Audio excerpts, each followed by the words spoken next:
Right. But so theoretically, if you just committed to one, like let's say Dogen committed to one, by the time he's like 60 years old, he would probably be like pretty close, right? No, I don't think it's possible. No, I don't think it's possible, and I'll tell you why. You can look at immigrant families that go over to the U.S. Maybe they went over at 20, like I did, and they spend the next 20 years in America. They still have an accent, but you look at their children.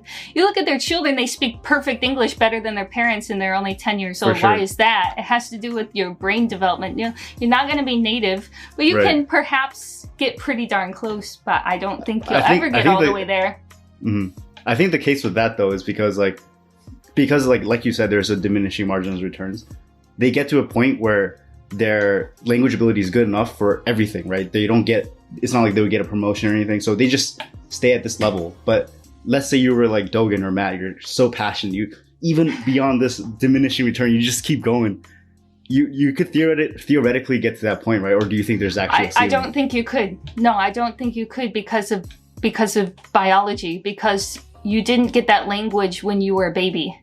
So I don't think you could. I think that those people that have lived in America for 20 years that went over at 15, 20 years old, I think they're stuck with the accent, or they're stuck with the slightly less native English, which is fine. I'm okay with it. I'm okay with the less native Chinese. I'm okay with the less native Japanese. It didn't even stop me from getting a master's degree or going to school here. But I would say no, because if you didn't learn from infancy, or you didn't learn from early childhood, that it will be a little bit off, and it will always be a little bit off. You can compare immigrants to their parents in that situation. Right. No, but immigrants aren't like Dogen, right? For example, like teaching or like passionate about studying pronunciation. But so basically, you think there's like a ceiling where even if you just kept trying every day, every year, you would just get to a point where you can't even improve at all? Not that you can't improve. You can always improve. What I'm saying is there is a limitation. There is definitely a limitation because you didn't get that language from that young age when your brain was still developing. You will always have English as your native language influencing your other foreign languages in your brain.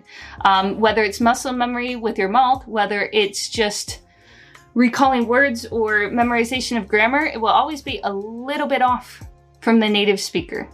In like real life, not in a 10-minute conversation. For sure.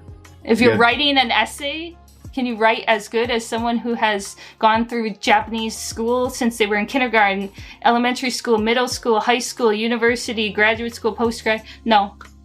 You'll see the differences there then in writing and writing essays. It'll be a little off. You'll have your colleagues correcting your grammar. Right. I mean, I think there's definitely a lot of foreigners who have like pretty much perfect grammar and also like flow, just like there's an accent. Yeah. But I feel like if you constantly try to improve, you would get pretty close. Because I read this book called Atomic Habits, and one of the key points was talking about how if you just improved every day at a particular skill just by 1%, by the end of the year, you would have improved by 37 times what you were at the beginning. Yeah, but language learning is not a skill like, say, for example, computers or IT or programming or something like that. This is something that you start learning from the time you're in your mother's belly. You start acquiring language skills. If you missed out on the first 6 years, the first 10 years, I'm sorry, there's going to be limitations, but what's the problem with that? I mean, Who cares if it's slightly off? Who cares if my boyfriend, my Chinese boyfriend, X, if he didn't get English for the 6 years, first 6 years of his life, he had a teeny tiny little accent. I mean, whatever. He was a nuclear engineer. He went to the University of Michigan, didn't stop him. But even my family, when they talked to him, despite all his many, many, many years of English, they still said, Raymond has an accent. I barely heard it, but to them, it was off. So, and I mean, I could hear a little strangeness, some strange points in his language as well every now and again. Yeah, I mean, I guess at that point it's more like a video game where you're just trying to improve. Like, for example, like runners who they constantly want to beat their own personal best. But it's not like they would get any sort of reward, right? Yeah, but I mean, how much can he do at the end? He's now over 30 years old, and you know, it seems to be stuck.